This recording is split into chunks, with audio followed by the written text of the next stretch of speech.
All right, so one of the things we need to follow up on is we had a discussion about parenting earlier this week tied to some new Instagram filters to try to protect kids.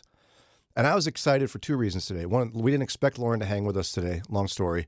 She has some strong opinions here. And Jamie is an excellent mother, and we have kids about the same age. I want her thoughts on this as well. So no one would doubt how much the world has changed in a very short period of time. I mean, my children's life is dramatically different than what mine was like. Mm-hmm. And what's wild, right, okay, is this thing called sextortion. If you're not familiar, someone posing as a child will develop an online relationship with your kid on like Instagram or something, convince them to send a compromising photo, and then they will literally extort them. Say, if you don't do X, Y, and Z, send me more photos, send me money. Right. I'm going to release this photo for all your friends to see. And they panic. So this is dangerous consequences. From October 2021 to March 2023, federal officials identified at least 12,600 victims of sextortion. And that's only the ones they found. And by the way, 20 of those cases were suicides, according to the FBI. One of them a local story that the family bravely talked about. We brought up on the show, where this young man, it was less than about 24 hours from being extorted to taking his own life. Right. And that made me kind of go, like, I want to be the kind of parent that my child, when something very embarrassing and shameful happens, that they feel safe coming to me. Mm-hmm. But I also want to be a parent that my child knows that there are consequences. Like, I'm not saying we're going to have permissive parenting here and it's just a free-for-all. Do whatever you want. Daddy's your safe person. Right. I mean, I get it. There's got to be boundaries. And I know with at least one of your kids, they're very open with you about their life. Mm-hmm. What's your secret, Jaime Buxton? How did you do that? I don't know that I know the secret. I think one, my oldest is very open with me, and I think because I had to figure it out with him, right? Like, our relationship is very different than the others because I didn't know everything, and I think I've always been pretty open about that. Like, there are certain things that we broach a subject, and I'm like, I actually don't know how I'm supposed to answer this yet. So, like, give me some time to think. And I think that has created a safety for both of us. Cause but I don't know what the secret is other than that I don't know the secret. Yeah. Yeah. Cause it's not like you and Sean are having a free for all. You have boundaries. We have boundaries. Have consequences. Yeah. And I have meltdowns over things, and then I have to go back and apologize. We were just talking about that off the air. Right. Like, but yeah, I mean, we have consequences for sure, but I'm not like off the rails with punishments either, because gosh, a punishment on your kids is a punishment for you too. Let's just be honest. 100%, especially when they're Lauren's kids' age. Timeout. You have to monitor timeout. Exactly. Like, it's your timeout now too. Like when Sean like loses everything in his mind and he'll be like, no video game for a week. I'm like, no, we need that. Some people have that tendency. We have a relative who one time was with us for Christmas, said, all right, kids, if you don't stop this, we're canceling Christmas. Nobody gets presents. My wife's like, excuse me. No, that's not the consequence. That we can't do that. That consequence doesn't match like what they did. It has nothing to do with what they did. Well, but you understand, and this is where I'm going to, where I think there's different styles of parenting. Technically, there's 4, right? There's authoritarian, permissive, uninvolved, and authoritative. Authoritarian parents, it doesn't matter if the punishment doesn't fit the crime. You want the punishment to be so dramatic that it teaches that kid a lesson and that they never do it again. And honestly, correct me if I'm wrong here, I think Christians for many decades in America, we've leaned towards authoritarian parenting. Mm-hmm. You agreed quickly. Well, only because, yeah, I don't want to, yes. I'm having a hard time right now with one of my boys. Not a hard time. My youngest son is having a little trouble reading. And I am frustrated because, there's no such thing as really failing anymore. And I'm like, if he had a consequence of you're not going to get to be in the same grade level as your buddies, like you're going to be left behind, like maybe he'd get his little keister in gear. But you can't say stuff like that because that's not true anymore. I'm like, and there's a little bit of part of me that is just like, I wish there was something. And I don't like that that's where my brain goes. But I'm like, there really isn't a consequence other than you're not going to be on track. You're not. Yeah. And so you want consequence. Yes. Right. But at the same time, right, I have a friend who, when they were a kid, if they were 1 minute late for curfew, they're grounded for a week. Do you think that punishment fits that crime? No. Not at all. That's crazy. 1 minute? I mean, can't you have a grace period? That could be a train. You didn't expect a train to be on your way home. Right. You were stopped for 10 minutes. You got to anticipate. I'm just kidding. We're not that way at all. Yeah. In fact. No. And so what that promotes is a couple of horrible things. One of them is unquestioning obedience, and 2, bad driving. Mm-hmm. You're encouraging your child to drive fast and take chances. Oh, so it's my parents' fault I'm a bad driver. Just kidding.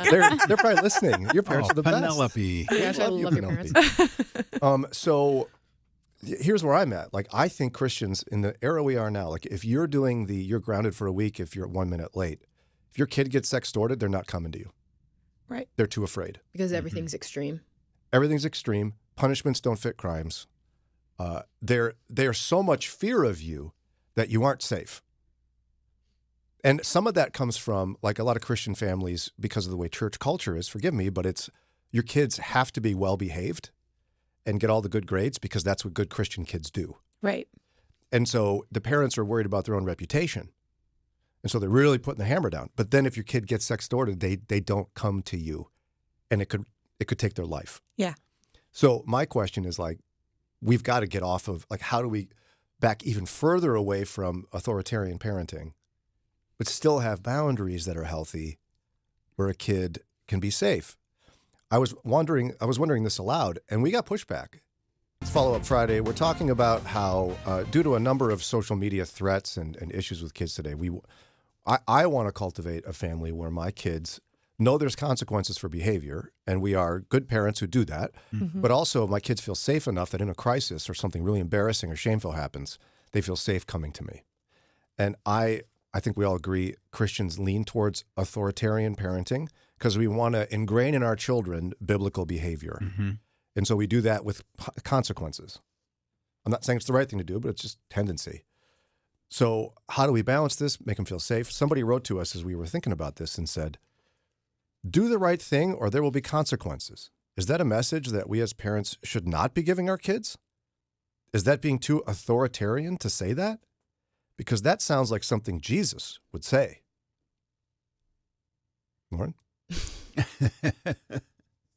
I actually have like a pit in my stomach even, and I've been thinking about this for a week because I saw it when you guys put it into our little sheet for the week and I wasn't here in this conversation. And I've talked about it at home, and I've talked about it with you guys. Do the right thing, or there will be consequences. That's what Jesus would say, is what this person is saying. No. Jesus says, you've done the wrong thing over and over and over again. I'm going to take your consequence on for you. So it's like the exact opposite. Yes. The people who say, do the right thing or there will be consequences are the Pharisees. They're the ones saying, follow the law to the T, always, no exceptions. Otherwise, you're done. That's what the Pharisees say. That's not what Jesus says. And so to have that as your guiding post for parenting is wrong on the base level because that's an improper view of who Jesus is. Well, and it's an improper view of the gospel itself, which should be the foundational framework of our entire life. Yes. You can say that you have the view for your kids, do the right thing or there's consequences, but please do not assign that to Jesus, because that's not what he said. Please do not put your thought of you're parenting that way on Jesus. Just because you want to do it that way, that's fine. That's your choice how you parent your own kids. Some kids need different types of parenting, even just in the same family. Mm-hmm. But you cannot say that that's how Jesus is just because that's the way you want to parent. Because it's exactly opposite of who Jesus is and what he has said. Mm-hmm. And it makes me sad that people think that that's who Jesus is. Yeah, it's a startling distortion of the gospel. Yes. To like take that concept and put it upon Jesus. When I don't know how many times in his ministry, let alone in his ultimate sacrifice, death and resurrection, demonstrates the opposite of that idea. Yes. Woman caught in adultery by the law should be stoned to death. Go and sin no more. Yep. Mm-hmm. That's what he said to her. It wasn't like, boy, that sure her was bad. Yeah. Maybe we could throw 2 rocks. The consequences. No. He didn't call her out. He didn't call the townspeople to come get her. Hanging on the cross. People dividing up his stuff, mocking him. Lord, forgive them. They don't know what they're doing. Mm-hmm. Which makes me say the parenting philosophy of do the right thing or there's consequences, like in that very legalistic sense. Can you even call that, like, is that a Christian parenting thing you can do? As the, like, what message are you sending if that is the framework? But there are consequences. Correct. It's the extremity of the consequences, I think, that you're pointing out here. Because even you were saying, with a grace period, we'll give you a few extra minutes to make it for curfew. And after that, consequences. So I'm having a little trouble with that, taking that phrase by itself, because I can see some listeners saying, well, are you saying there's no consequences? Come home whenever you like or don't? Good point, Ron. If we go to like this extortion and your child got caught sending a nude picture to someone and now that person is using it against them. Mm-hmm. For me, the consequence would be, okay, now we have boundaries on your phone that we didn't have before. We're going to change some stuff around here, mostly to keep you safe so this doesn't happen again. Not because I hate you, not because I'm angry at you. Right. You made a mistake and that's wrong. What you did is wrong. That's not what we do. And so now we're going to have different boundaries. Mm-hmm. But also the consequences of doing that and their picture being on the internet now and maybe sent to other people kind of is consequence enough. They have shame and guilt for that, probably for the rest of their lives. Mm-hmm. For sure. And I don't need to pile on. I'm going to give them boundaries to keep them safe, but I don't need to pile on. The only tweak I would make is that, at least for me, what I would want is my first reaction to that revelation.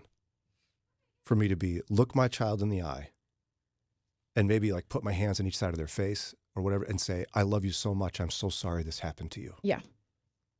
And then weep with them. Mm-hmm. And then talk about the consequence. Yeah. So yeah, there is consequences to things. I think, Ron, like you're saying, it's the extreme going far beyond, like, and it doesn't even have anything to do, like with the Christmas. Nothing that the kids did had anything to do with opening Christmas presents. Mm-hmm. Probably they were just like, screaming too loud in the house and you told them 45 times to stop screaming. Yeah. So why do we have to take away Christmas because someone's screaming? That has nothing to do with it. But if your kid thinks your first reaction to their terrible mistake is going to be, what were you thinking? They're not going to come to you, right? Yeah, probably not. Mm-hmm. I wouldn't. But to Ron's point, though, right? I think it's the typical way society looks now is if I make an assertion, you're going to assume that I mean the opposite. Like if I say, I want my kids to feel safe, so I have to be really careful with punitive consequence. Oh, you're saying there's no consequences, Brian? Were you listening? I mean, I didn't say that. Now, the question becomes, so what do you do with consequences then? I'm assuming you'd have consequences because you're not a dummy. Mm-hmm. And I know you would think that way, Ron. It's just kind of the way you're representing how people would think. Right. Yeah, of course there's consequences, especially when they're little. Mm-hmm. I think the point being that you have much more of an authoritarian style of parenting as they're young. And as they reach like middle school, you're letting go. You're opening your fist to the point that I don't know, for the last year or two, they're in high school. Shouldn't you be kind of just guiding and coaching and rarely administering a consequence? Hopefully. That's the goal, right? Yeah, you're training them for adulthood so that they, when they're out of the home, they can make their own decisions wisely. Mm-hmm. So you want to get to that point where you can let them make the choices, but still have the safety net of home. Yeah, and I remember one of Julie Slattery's very first Java with Julie podcast episodes a couple years ago. So impactful on me. It was titled "Mom, I'm Pregnant," and she interviewed two moms: a mom of a teenage boy and a mom of a teenage girl, who each at some point in their life, their kid came to them and said, "Mom, I'm pregnant," or "I got a girl pregnant," or whatever it is. And hearing how those women handled it transformed me. Because you know how many Christian parents, if your kid came to you and hung their head and said, "Mom, I'm pregnant," would go, "Oh, didn't I tell you not to have sex? What are you thinking?" Yeah. And go down this huge lecture, right? Mm-hmm.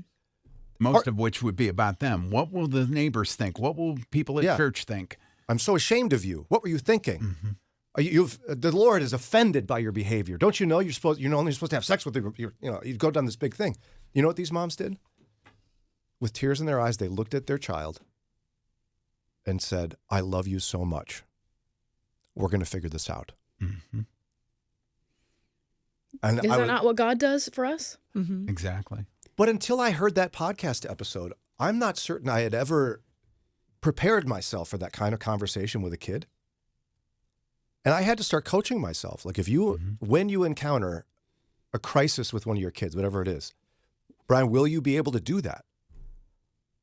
I think you need to remember that the fallout from whatever it was, whether it be they got pregnant, sextortion, that is punishment enough. Okay, they are scared. They are embarrassed to talk to you. Believe me, they're not going to do it again because they're so scared. They're so embarrassed.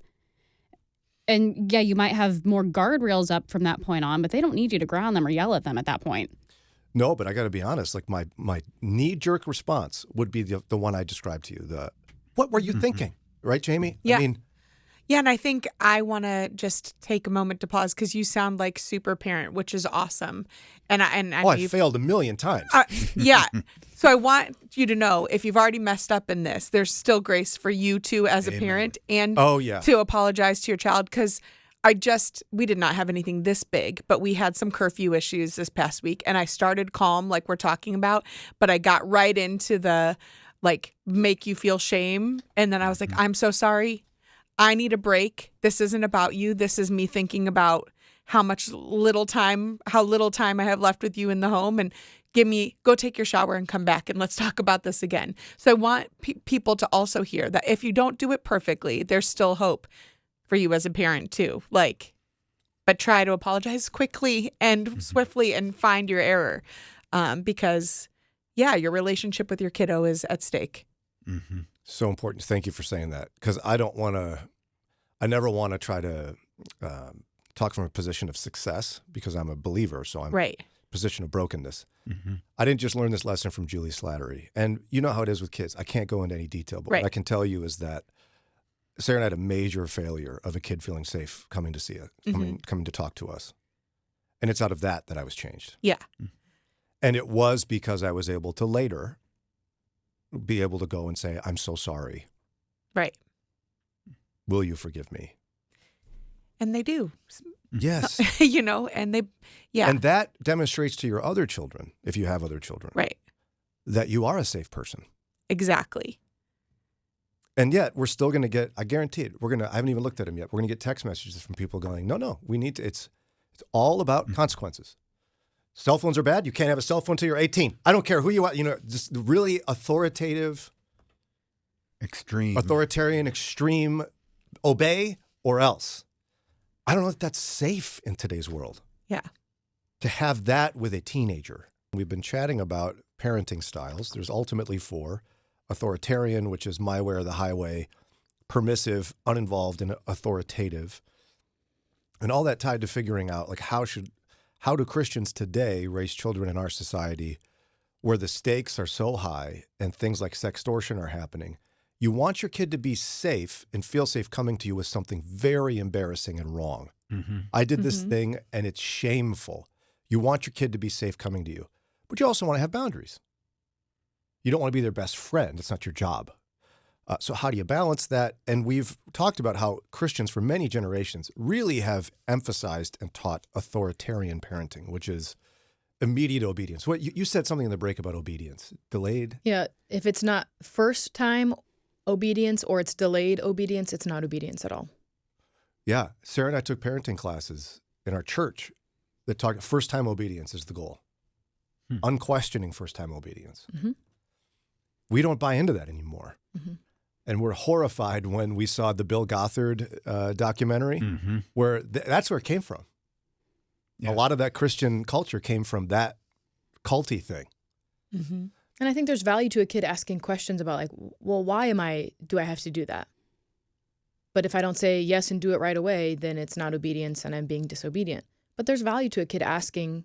They're learning. They're trying to figure out, well, why do I have to do those things? And there usually is a reason. So just take the extra time and give them the reason. Mm-hmm. My dad, he's a boomer. I think he was kind of ahead of the curve on this. He really encouraged me to ask questions and think for myself because he knew at some point I was going to encounter someone that, unlike him, did not have my best interest and was going to make me do something that maybe compromised my values or my morals. He wanted me to be prepared for that and be able to think through things I was being asked to do.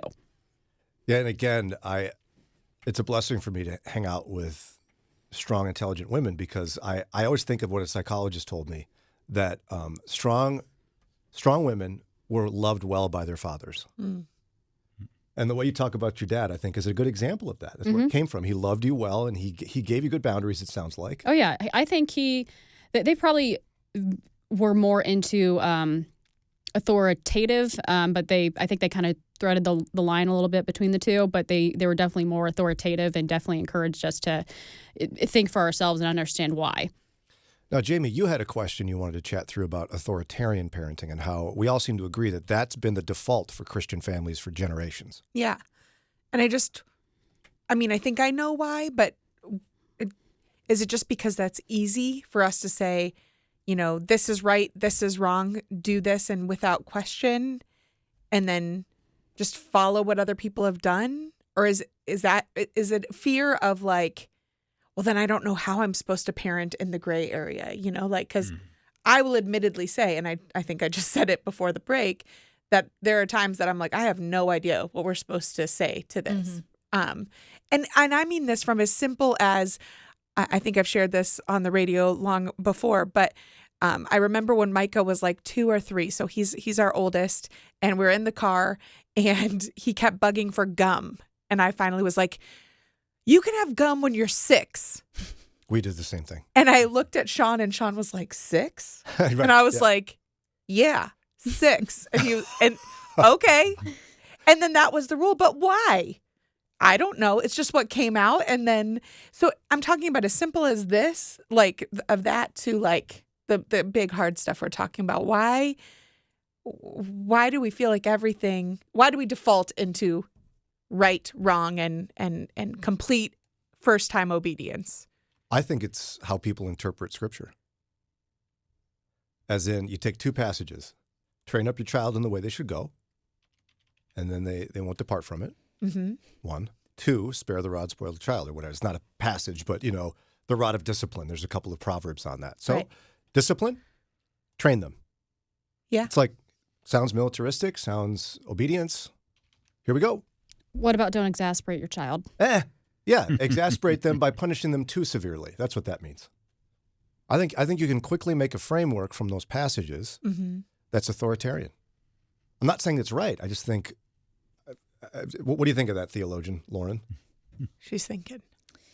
Yeah, those are really the only 2 passages people bring up when you talk about parenting, and you just totally skip the rest of the New Testament where we're called to be loving, caring, kind, gentle, patient, have self-control. Yeah, like you skip the whole Jesus part. Yeah. Like we just isolate a proverb and that's not how we read Scripture. You don't get to No. pick out the ones you want. You have to read it as the whole. Yes. And if I want to raise my kids in a gospel environment, it's going to have to be bathed in love and mercy and forgiveness. Right. And what are you saying about God when you have no mercy for your kids? Yeah. And you have no grace for your kids, you have no grace for mistakes. Then how are they ever going to view God in a way that has grace and has mercy for you? And we should be the chief of giving grace because we've received it in abundance, more than we ever should. And in the midst of that, us being the ones to regularly admit our mistakes, which is really hard for parents to do. Yeah. Trust me, it's hard for me. But then again, I wonder when we talk about this, right?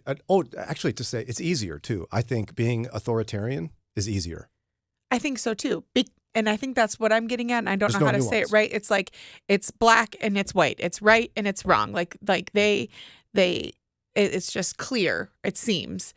Whereas when you're a grace giver, when do you give it and how much do you give it? And at what point is there a small consequence versus a larger consequence? I guess that's what I'm asking. I think that's why. That's it's harder. Yeah. Inherently, it's harder because there's no firm line. Right. But this is the particularly American Christian tendency is I want it to be like a voter guide. Right. I want to be for or against, yes or no. And That is so true. That's not how the Christian life works. Right. I mean, extending mercy is complicated and hard. So is forgiveness. Mm-hmm. So yeah, I think it's easier. That's a big part of it. But then every time we talk about this, we got a sweet call from somebody, talked with Daria. When we talk about this, people get very concerned that what we're actually saying is there's no consequences. I don't know how to fix that because it's not what we're saying.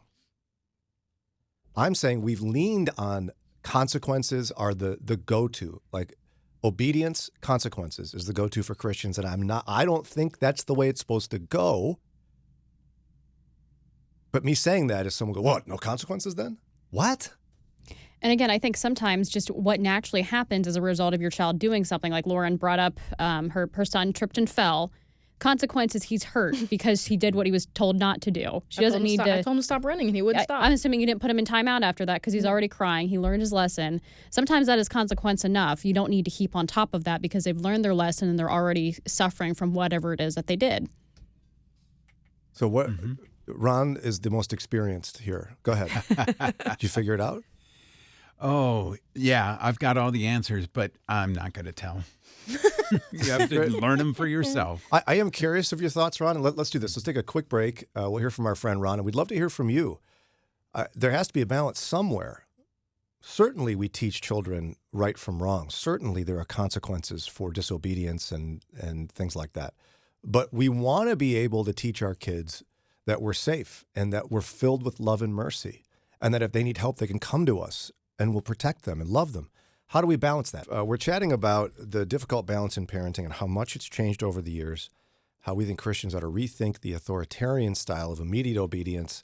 Because if your kid, for example, as we talked about this week, experiences tragically sextortion, we want them to be safe coming to you for help. Mm-hmm.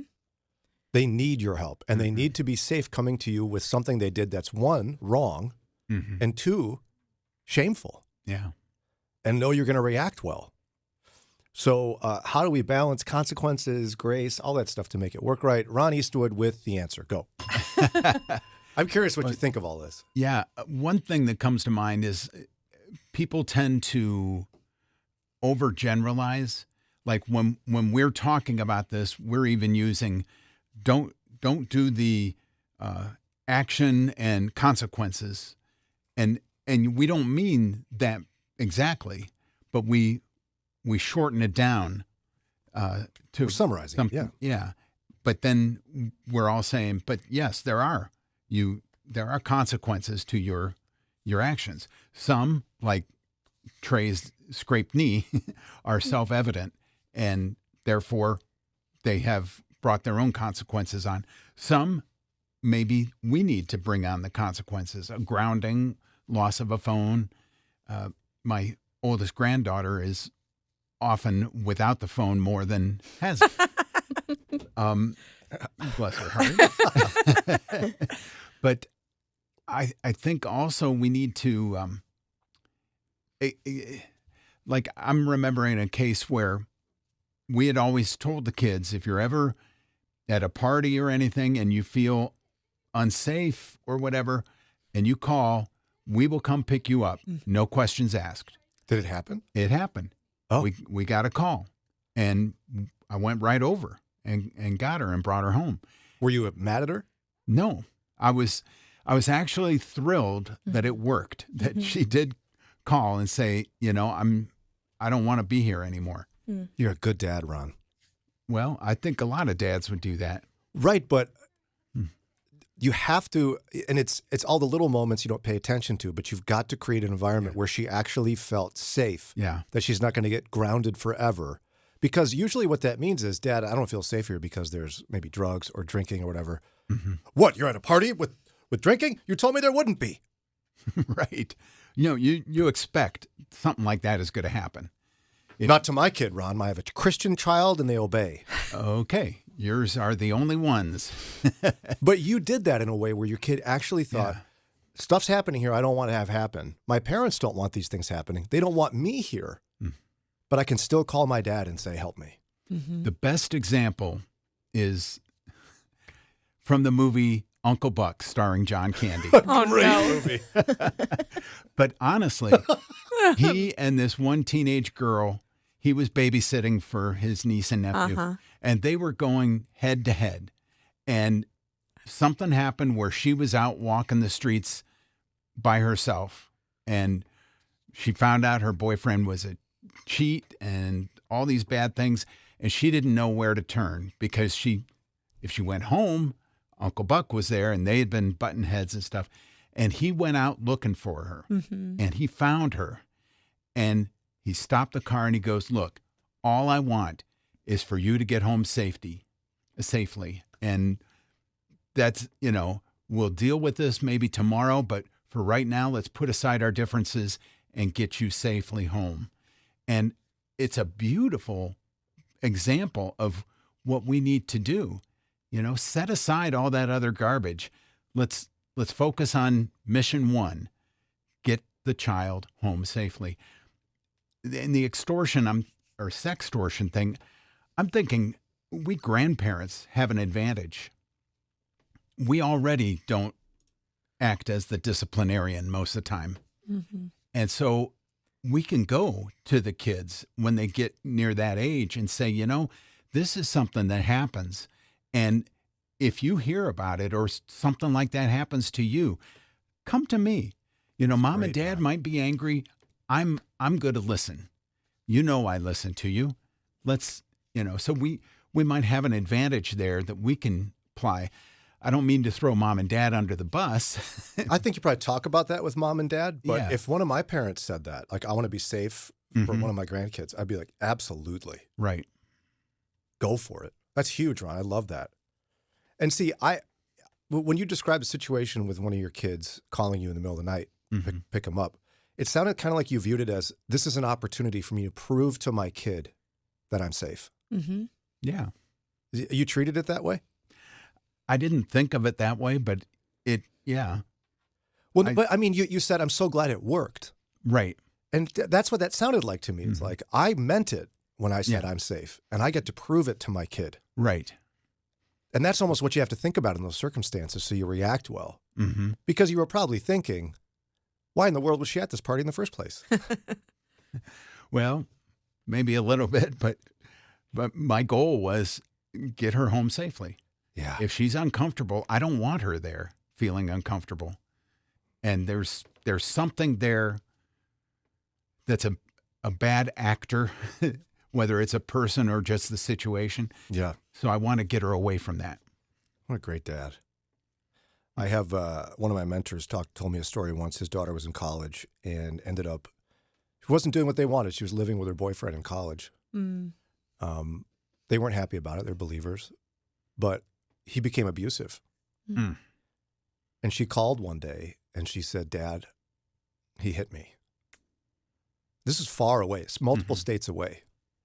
And he said something like, do you trust me? Do you love me? She went, yeah. I want you to do exactly what I tell you. Pack up a bag right now.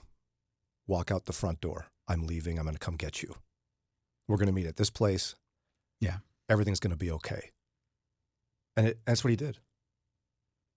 But to me, that's he did the same thing for you, where his kid trusted him. He felt safe saying, help me. And he was able to prove to her, I got you. Yeah. And that's what I'm talking about.